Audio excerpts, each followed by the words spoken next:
tour to promote Rob's book, Memoirs of a Virtual Caveman. It has been described as a video game-themed Wonder Years. It's sort of an autobiographical book with a bit of an anthology to it as well. He invited myself and some others to contribute, and we all basically shared our memories about the golden era of gaming. Exactly. There were people I'd invited from who've written their own books, such as the author of books Commodore and Dating Spaces, a lot of gaming website fansite webmasters, pardon me, like Steve from the Super NES website RPG Fanatic, and the editor Mike Plaskett from Hardcore Gaming 101. And they all contributed entertaining stories and sharing their memories of what it was like growing up during that time, things that impacted them, when it came to gaming, and things like that.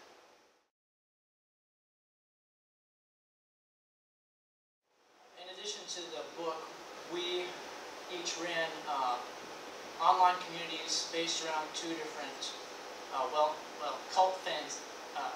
cult franchises. Yes. One of them was Capcom's Strider, and that was my site.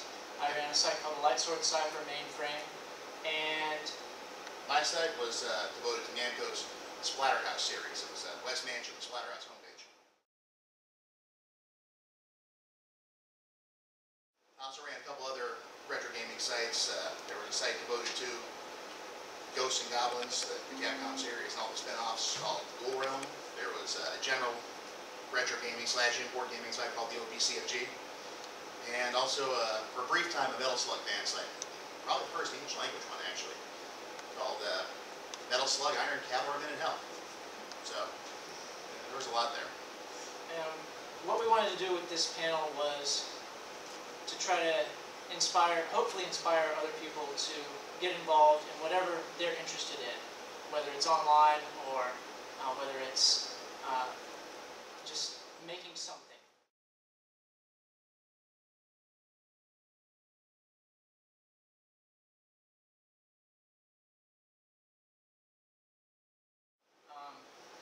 Because what wound up happening as a result of our efforts on our fan site was that we got hired or asked to be outside consultants when Capcom and Namco decided to make new installments in their franchises. And fan sites are becoming grassroots breeding grounds for getting franchises off the ground and running. Back when we started our sites, it wasn't quite that way. No, not at all.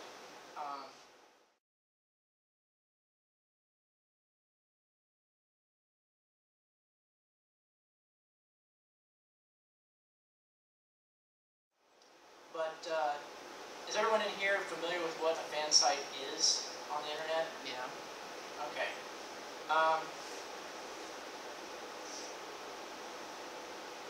We started, and the internet was a very different place. It was not as social.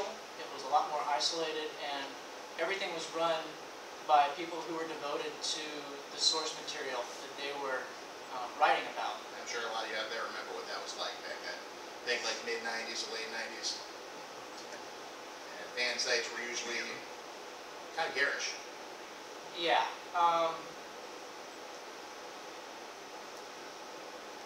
When we started our sites, these things were kind of quasi-legal.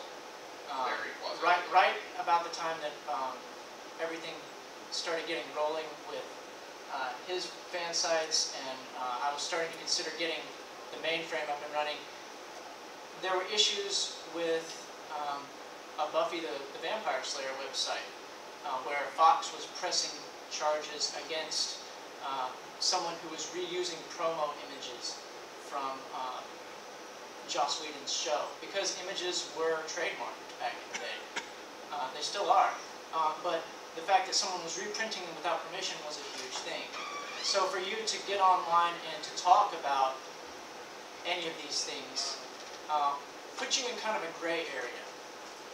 The companies didn't really know what to do with you at first, and you had to really be devoted to what you wanted to talk about to even risk that, because there were people who were getting in legal trouble. And in the case of Buffy the Vampire Slayer site, Joss Whedon himself had to say, hey, back off, before Fox would back off.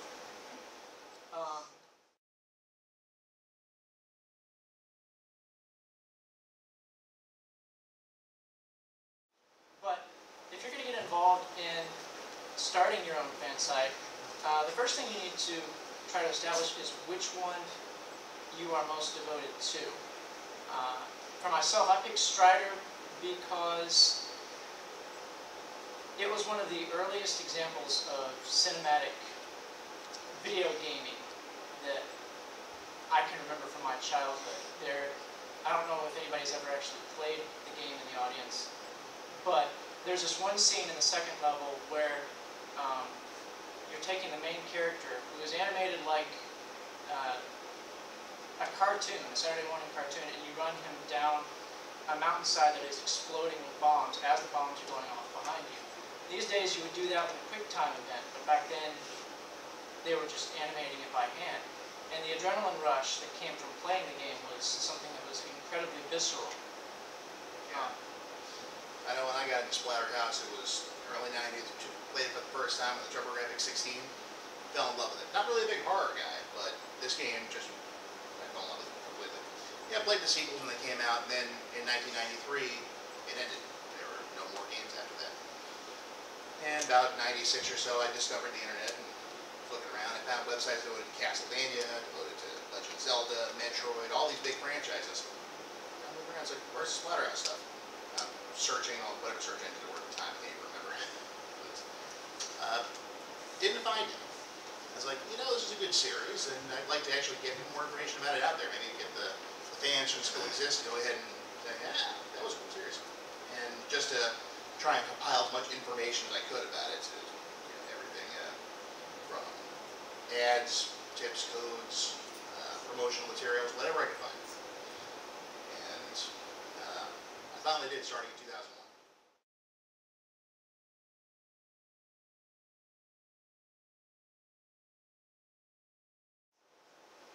Mine got off the ground in 2002, and this was right after Marvel vs. Capcom 2 came out in the arcades. The other Strider, there were a handful of Strider sites on the net at this point, but they were all starting to die. All of the people that were running them had left and were leaving the sites, the community, in pretty dire circumstances. So I decided that I was going to pick up the ball and preserve as much of it as I could. Whether it was true or not, what the information was true or not, was kind of secondary at that point to me. I just wanted to make sure that the sites didn't die and go away.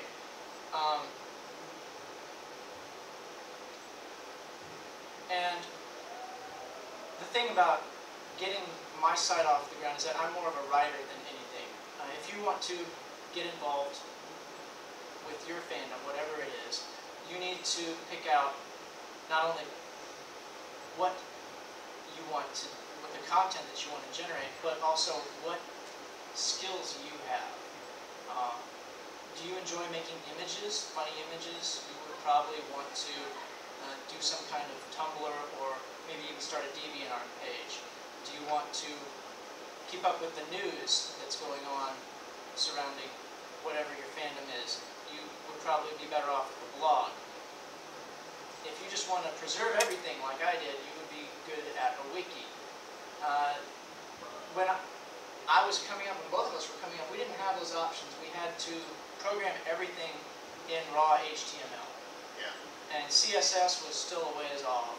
Flash was really the only way to make anything that looked decent, but it was a buggy platform.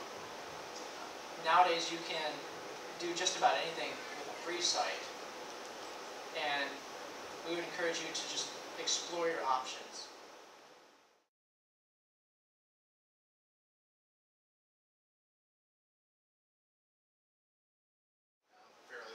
Myself, so when I shut Web Expansion down about 10 years after I opened it up, I was still coding in HTML. It's like all the new stuff just kind of came and went, and I just stuck with what I knew. not a great web design person at all. When it came to getting my site up and running, I actually had to ask somebody else if I could borrow their code.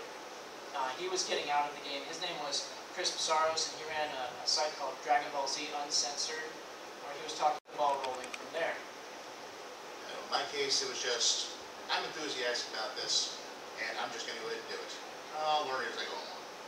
So I signed up for a free GeoCities page, and they had your basic HTML in there, and I was just going through it. Okay, I'll just put in some information here, links, pictures, stuff, and it was very, very, very bare bones. So I eventually submitted it to classgaming.com for hosting. And they took one look at the site, and it was like, well, your design sucks, to be honest with you. But you got a lot of content here. It's good content. You can give the site a makeover. We'll host it. So I went to a friend who had experience doing websites, and I just said to him, I'm trying to get this Splatterhouse website out of the ground. Can you help me out? He says, yeah, I can do it. I was back a couple days later with a design for the site that was functional and it's still in use today on the archives.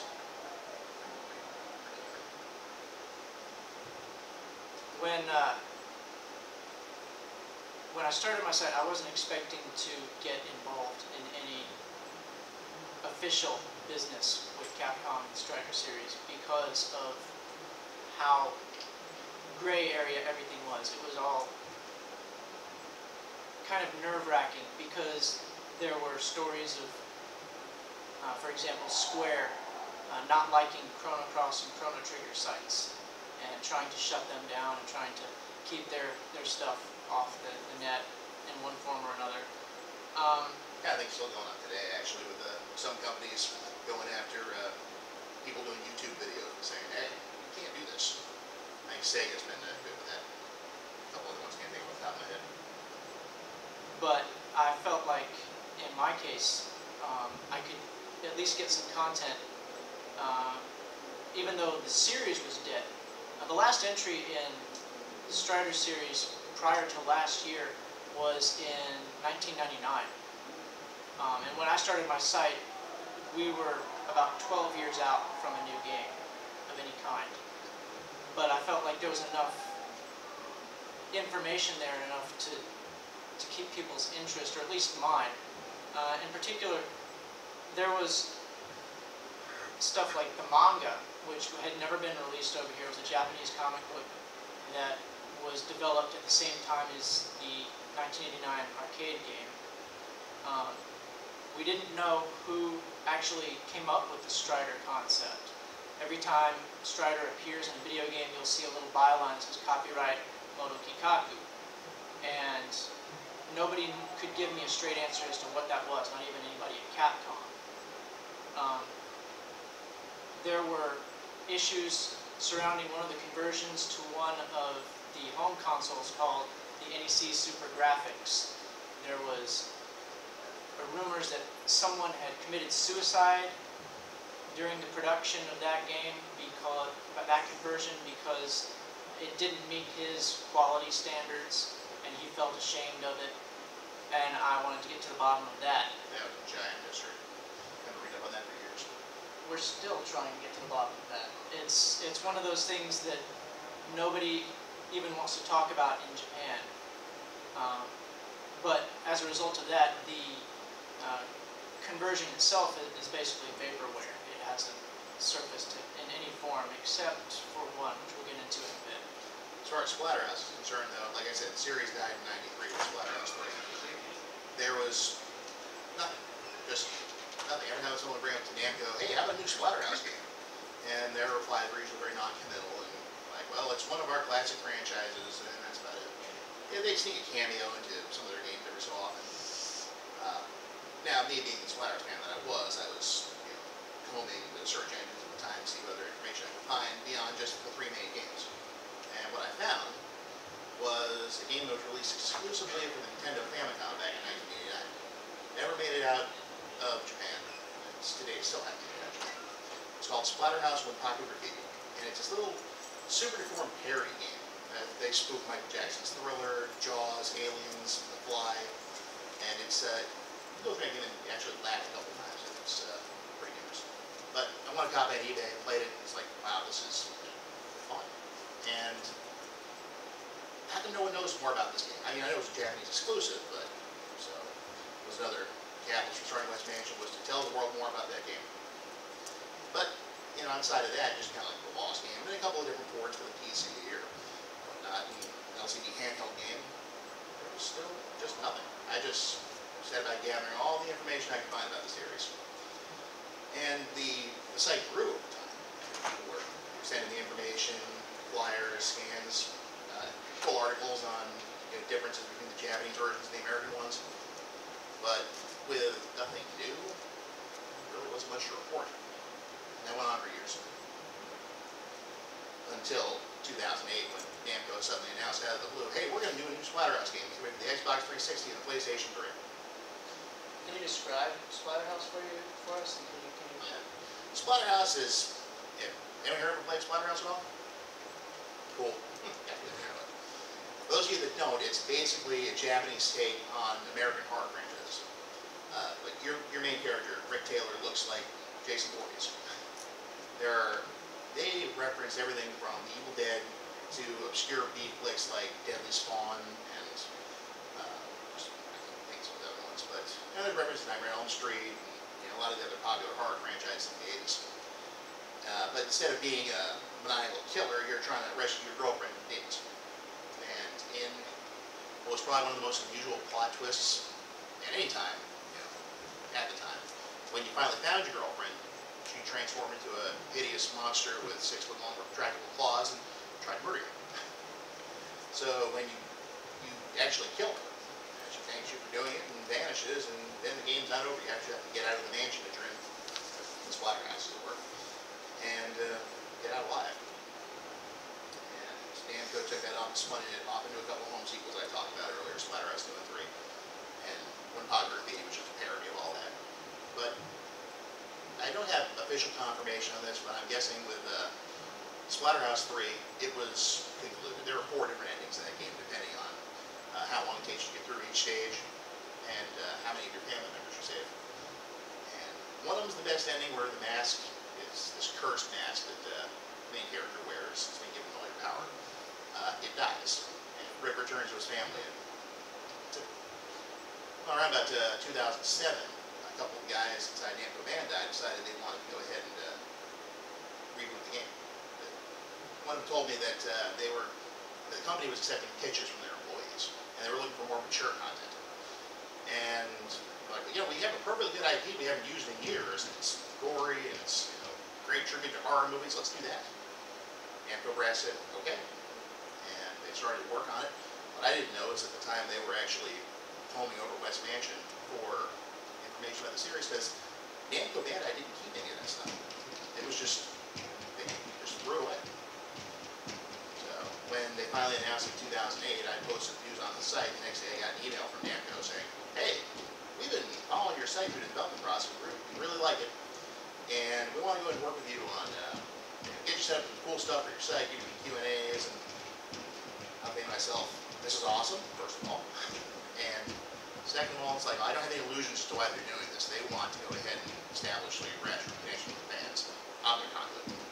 So I use that to, you know, get some stuff from them, some artwork from Japan, and, you know, aforementioned Q&As and some more, but I get into more of that later. It was a bit of a struggle to get there, though, just for, because there was nothing happening for so long. All I did was post bits and pieces that I find, or people would send me. Strider was a little different. Yeah, Strider is more like what would happen if an anime director had made Star Wars. Has anybody in here ever played Strider? Okay. Alright. The thing about Strider and Splatterhouse both is that they went for such long periods of just complete inactivity. And in the interim period, while we were sitting here and hunting for little bits and pieces of and tidbits and nuggets to keep the small fandoms coming back to our sites, there had been a little bit of a revolution in the way fan sites are completely changed how parent companies communicate with their fans. And instead of fan sites being gray area and quasi-legal, they, to our surprise, kind of came to us and said, hey, we don't have information on these things. Can you help us out? So when you're doing your fan site, whatever you're building, whether it's a blog or a Tumblr, keep in mind that Google works both ways. And whenever you're writing something, the people in the companies are more than likely going to see it as well. Sometimes without you knowing it, like I found out with Amanda. Yeah, I didn't know in advance that they were going to be doing anything with Strider until they actually made the announcement. And I have, over the years, made some contacts at Capcom.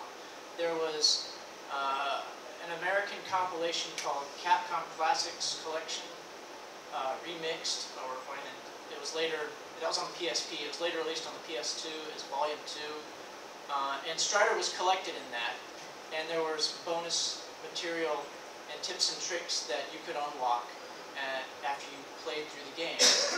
And when they were putting that together, the producer of that compilation came to me and said, hey, can you help us out, because we don't have any of this archival material at Capcom. It was basically the same thing that happened with Rob with Splatterhouse. And it blew us both away, because we were under the impression that game companies archived and kept a history of what they did. Exactly. When I asked my neighbor Bandai contact about getting artwork when out from Japan, he said, well, we looked through the files they have over there, and we didn't find almost anything.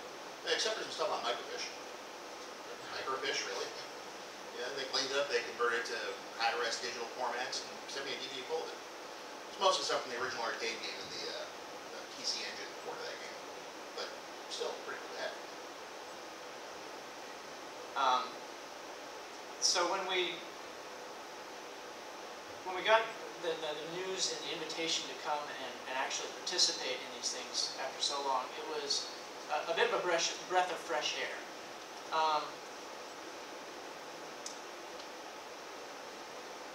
And then on top of that, when the new game came out for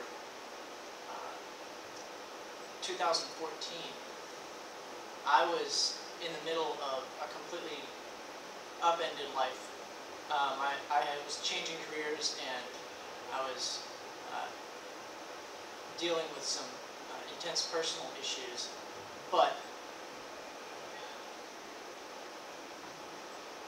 when the announcement came through, basically my site was slashed on it overnight, and my bandwidth was maxed out. And it showed me that there were people that still actually cared, even though they weren't communicating with me by email or Facebook or whatever. Sometimes, whatever fandom you're involved in, the people just don't want to talk.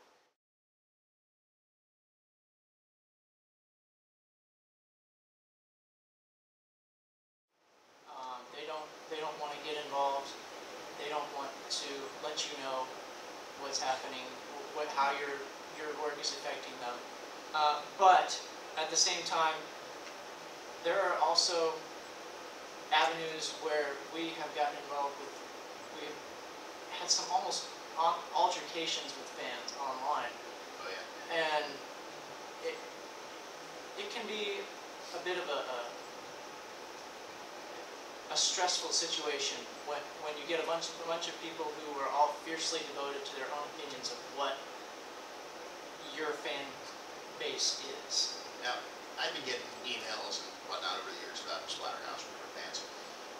When the new game was announced in 2008, the forum I run for the game, Third Moon, well, truthfully it started before the site did, but I kind of became the official site forum as time went on. A lot of fans joined.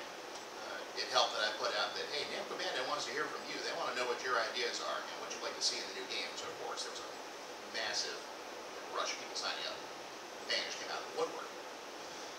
Some of them stuck around. Most of them said their piece and left. But it was I still talk to quite a few of them today. But before all that started, like what Sam was saying about the altercations you almost get into, right after I started West Mansion originally back in 2001, I decided I wanted to see what the status of the fan base was like. So I went looking. I found a Yahoo group devoted to Splatterhouse, so I joined. There should be more fans.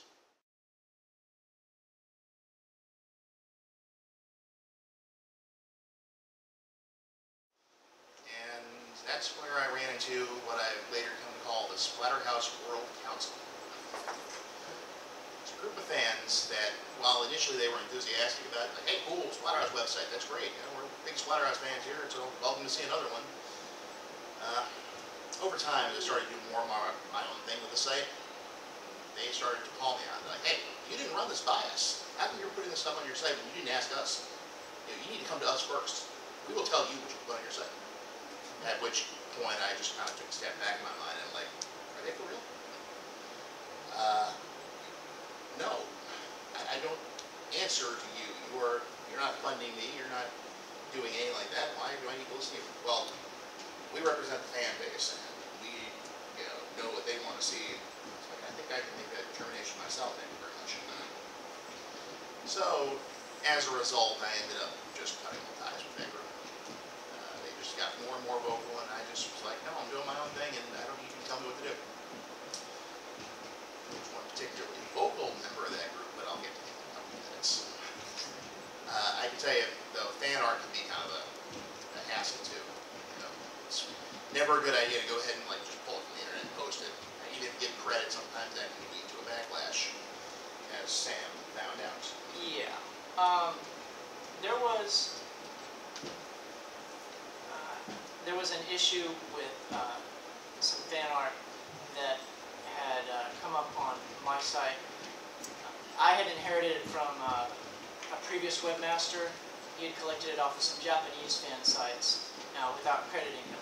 And these Japanese fan sites got together and basically turned the whole thing into an English fan sites versus Japanese fan sites thing, and they didn't like that we were even reposting their images. In my case, I was trying to give linkbacks and credit and just letting people know that there was other fans that were involved in the fan base, but in retrospect, it probably would have been better if I had checked up on that a little bit better. The language barrier didn't help. But I think we're running out of time, so maybe we should... No. You got about another 15 minutes. I was telling you 8 minutes till Q&A. Ah, okay. Well, speaking of fans, there was the one I mentioned that was really vocal. It turns out he'd actually run a competing Splatterhouse fan site.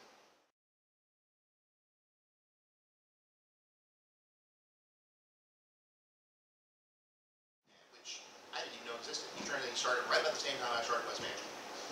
And he applied for classic gaming hosting at the same time I did. He was turned down. And as such, he decided to hold a grudge against me. In fact, I set up a guest book on West Mansion, just had people sign in. And a few people signed, and then he came in and started emailing these people from the address they left, saying, hey, this site sucks. Come check out a much better one. Well, one of those people he emailed was a friend of mine who proceeded to tear into him. That's how I found out about him. And we kind of went back and forth for a little bit, and eventually decided, since we were the only two Splatterhouse fan sites out there, maybe we should work together. And he was cool with that for a little while. And then, it's funny, when this happened, it was the day before the attacks on New York on September 11th. I remember he had posted a new thread in that Yahoo group and tore into me for starting a petition to get Namco to release a compilation disc with all the Splatterhouse games on it. And among other things, accused me of ripping off his site because he had this feature on it, and I put something similar up. And, he also threatened to sue me if I didn't take a couple of images that he'd given me down. And at the same time, he's taking images liberally from West Mansion, just reposting stuff I scanned myself. And it was like, yeah, that was not familiar. And he's just going off saying I had the whole Splatterhouse community dancing to my tune, called me several names, which I'm not going to repeat here. And I was a little more hot-headed back then, so I got into it with him. and that was another thing that led to my leaving that group. But I just finally said, you know, enough. We're cutting time. That was pretty much the end of that. That actually tried to keep you know, really good ties with fans who were coming in, you know, going on the forum and going to West Mansion, and for the most part I did, but the forum proved to be a different story sometimes.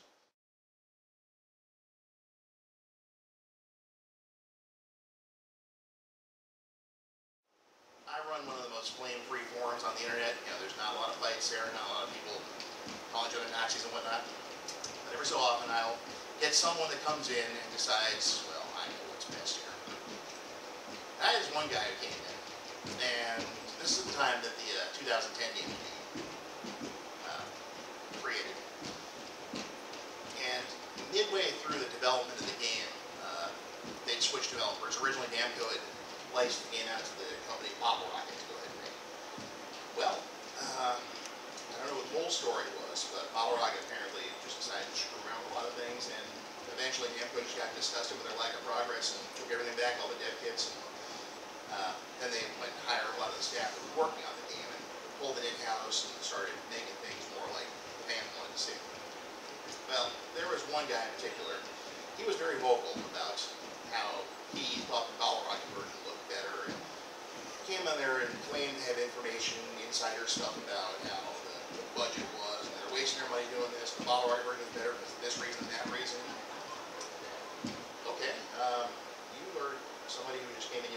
For a while, I thought he might be a plant, like a Bottle Rocket employee who was just trying to cause trouble with fan base. I eventually started replying to him, and got very well-reasoned responses, and his response was to ignore them completely, accuse me of being a dictator that tried to control what members posted, and just tell me all this stuff, and finally I just had it up him. Went to the admin group, we discussed, and we decided to ban him. At which point he pulled a total troll move and started signing up under all accounts, directly attacking me and insulting me, and of course every time we found one, we'd shut him right down. And finally, about a year after the game had come out, he realized he wasn't getting it. The email being tried to bury the hatchet, and at this point, I had already shut down West Mansion, and I was out of the fandom for a little while, and I just ignored it. It's like, this is not my thing anymore. Go do your own thing, whatever. I don't care.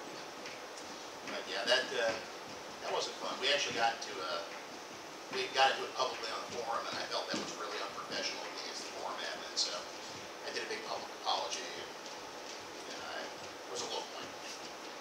It's hard to deal with people who are passionate and vocal about their fan base sometimes, because they want things the way that they want them. And I don't want to dwell too much on the bad, because the good stuff that comes from running your own fan site is much better.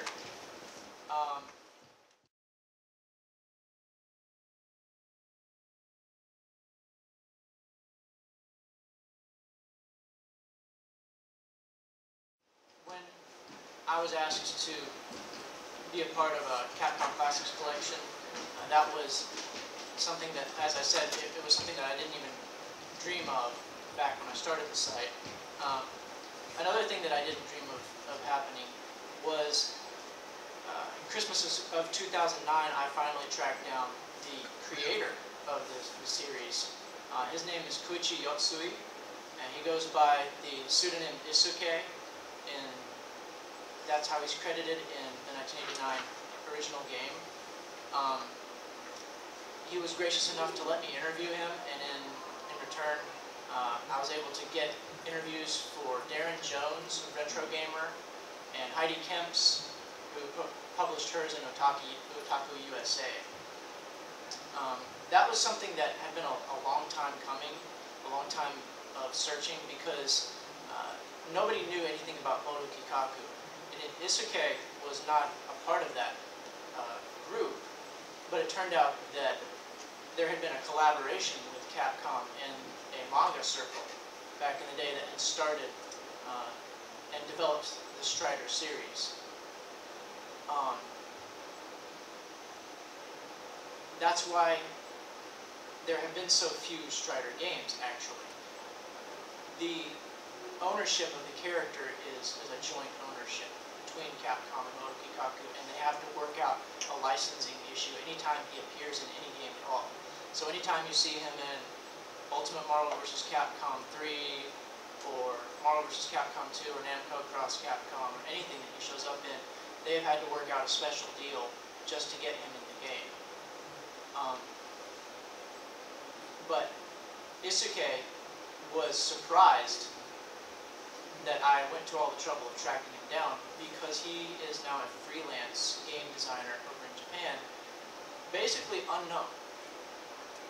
Capcom has been making some money off of the Hiryu character, but he did not know that anyone even liked Strider at all, because when he left Capcom back in the day, it was under the impression that he had cost the company a lot of money in developing the game to begin with.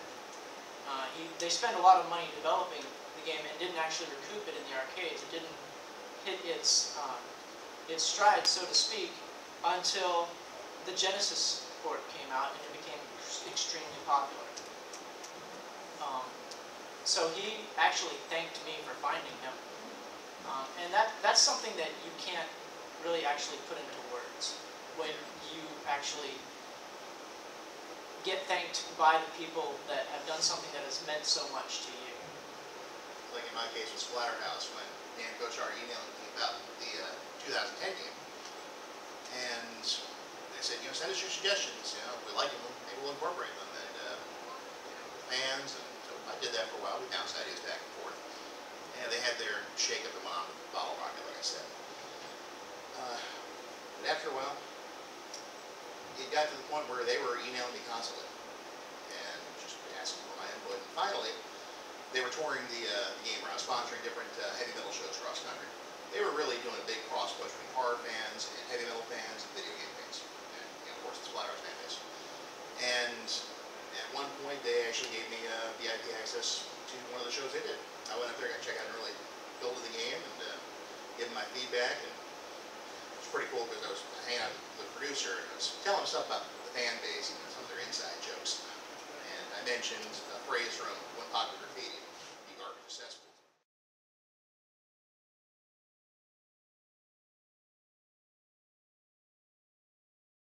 He pulled out a BlackBerry and was like, "What's that phrase again?"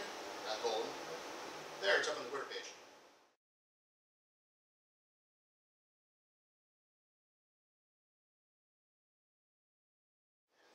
A lot of the fans caught on to that. They're like, "Oh, Rob Worcester, he's up there with Dan Tovar now. This is great." And eventually he just posted later, "Just sat down with Rob from West Mansion. He approves of the Splatterhouse." And that kept going all through right about a month before the game was released. There was a shake-up at Namco Bandai Japan, and from what I was told, the new president of the company, well, he didn't like Western developers, for one thing, and he wanted to focus on stuff like porting iPhone games and things of that nature. And he was especially not happy with the way the whole Splatterhouse thing was going. In short order, the entire team that worked on Splatterhouse was laid off. I think that up to and including the guy who was doing PR for it. And I kind of became almost a pariah with Namco Bandai. No one would even talk to me after that. They released the game with no fanfare whatsoever. A little ad, ad in the magazine, advertising campaign, but all the money had been pulled for it. So the game kind of hit with the bug. What? Didn't help that the people who reviewed it, either they weren't getting the payoffs they wanted, or they just genuinely didn't like the game. I'm betting it was a little column A. And it's kind of gone down since the cult classic. But it was a fun roller coaster ride while it lasted. I wouldn't trade the experience for anything. And it was definitely one of the high points of what I've been doing with fan sites. And on that note, we're running out of time, so I would like to open the floor to questions. If anyone has any questions for me or Rob, ask away.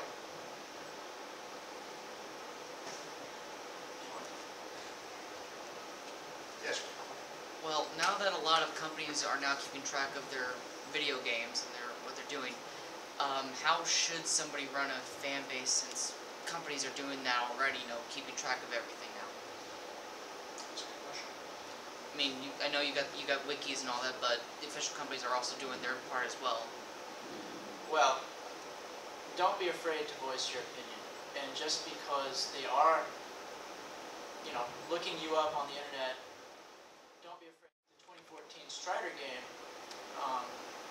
there was the main developer, his name is Tony Barnes, who was lurking on the fan forum Strider Citadel and also the Facebook group, and didn't let on that he was involved in the production. But when it actually came out and he leaked his own interview, and we all realized that he had been posting the entire time, he said, one of the things I love about this place is that you give it to me straight. You don't sit there and sugarcoat it, so if something's bad, you say it's bad and you don't like it. If something's good, you freak out about it. I know what I'm getting. So, don't be afraid to have your own opinion just because you're playing in somebody else's sandbox. Because at the end of the day, you're the reason why they have any kind of chance at making